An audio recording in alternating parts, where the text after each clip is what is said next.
Hello everyone and welcome to my YouTube channel. Today we are going to discuss how to fix we suspended your account 180 days left to appeal, or we will permanently disable your account.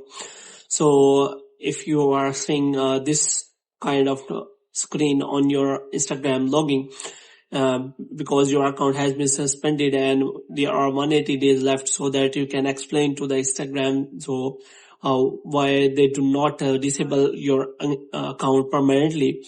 So first of all, what you have to do, you have to simply click on that appeal button and you have to explain all the detail about why they do not disable your account.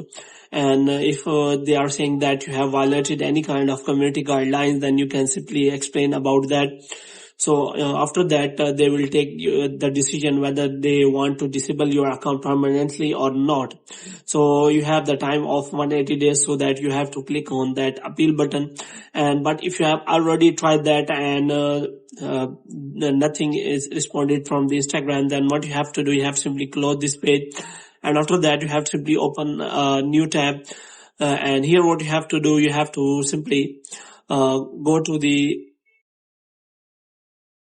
Safari, and after that you have to simply open a new tab, and here you have to simply search for Instagram Help Center.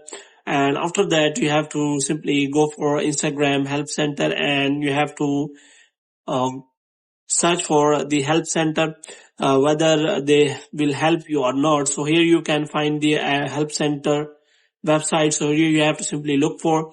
So here you have to search for any kind of option available. So here you have to simply search for suspended account. So if you find any kind of option here, then you can simply click on that detail option here. So you can simply tell the Instagram team that what is the problem you are having. So here you have to simply click on check your account status, and after that you have to simply click on that. But if you do not find any helpful, then you have to simply click on no, and after that you can simply explain the problem to Instagram team here. So this message will directly go to the Instagram Help Center, and after that they will tell you if you put any kind of email address, then they will also respond to you that what is the problem related to your account. And after that you will find whether your account will be suspended permanently or not, or whether your account will be reactivated. So hope you have liked this video. If you get more videos like these, you can subscribe our channel.